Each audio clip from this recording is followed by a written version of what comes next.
எல்லா தெய்வங்களையும் வணங்கி எனக்கு இந்த அரிய கலையான ஜோதிட கலையை கற்றுக் கொடுத்த குருவையும் வணங்கி இந்த அருமையான நேரத்தில் சனிப்பெயர்ச்சி பலன்கள் பற்றி பார்க்கலாம். மீன ராசிக்கு 12ஆம் வீடான கும்ப ராசியில் சனி பகவான் பெயர்ச்சி ஆகியிருக்கிறார். இதனால் மீன ராசிக்கு 7.5 சனியின் முதல் பகுதியான விரய சனி தொடங்குகிறது. சனி பகவான் விரய ஸ்தானத்திற்கு வருவதால் மீன ராசியினருக்கு பல்வேறு வகையில் ஏதேனும் ஒருவகை செலவுகள், விரயங்கள் ஏற்படுவதாக இருக்கும். அதே சமயம் குரு பகவான் ஜென்ம ராசியிலும் 2ஆம் இடமான தனஸ்தானத்திலும் சஞ்சரிப்பார் என்பதால் சனியால் உங்களுக்கு விரயங்கள் இருந்தாலும் குருவின் மூலம் அந்த செலவுகளை ஈடுகட்ட நிதி நிலை உயர்த்த வாய்ப்புகள் கிடைக்கும். அதிலும் அந்த விரயங்கள் சுப விரயங்களாக இருக்கும். இந்த காலத்தில் திருமண முயற்சியில் ஈடுபட்டுள்ள மீன ராசியினருக்கு விரைவாக வரன் அமைந்து திருமணம் நடக்க வாய்ப்புள்ளது. வீடு, மனை, வாகனம் வாங்கும் யோகம் உண்டு.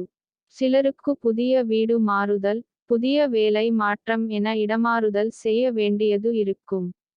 இருப்பினும் இந்த இடமாற்றம் நற்பலனை தருவதாகவே இருக்கும். சனியின் 3ஆம் பார்வையாக ராசிக்கு 2ஆம் வீடான குடும்ப தனஸ்தானத்தை பார்க்கிறார். இதனால் சில தம்பதியர் தனிக்குடித்தனம் செல்லக்கூடிய வாய்ப்புகள் உண்டு. சிலருக்கு புதிதாக வீடு கட்டி குடிபெயர வாய்ப்புள்ளது. வேலை தொடர்பாக வெளியூர், வெளிநாடு என மாற வேண்டியது இருக்கும். ஏதோ ஒருவகையில் இடமாற்றம் செய்ய வேண்டிய நிலை இருக்கும். சனியின் 7ஆம் பார்வையாக ராசிக்கு 6ஆம் வீடான கடன், நோய், எதிரி ஸ்தானத்தை பார்க்கிறார்.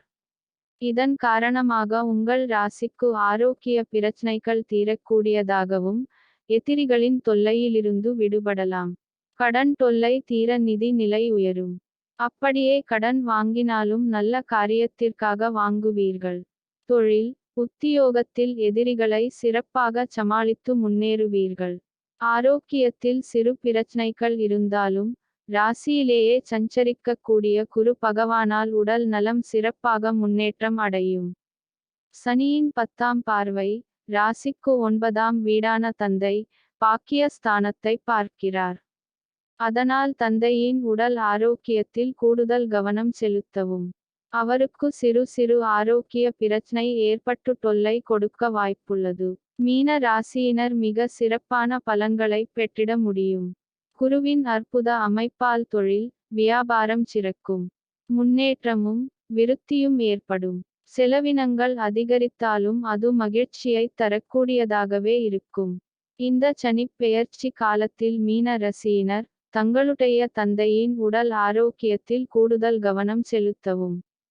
குல தெய்வ வழிபாடும் பஞ்சமுக ஆஞ்சநேயர் வழிபாடு செய்வதும் நற்பலனை தரும். பொதுப்பலன்களான இவற்றில் திசாபுத்திக்கு ஏற்ப மாற்றம் உண்டாகும் என்பதை நினைவில் கொள்ளுங்கள்.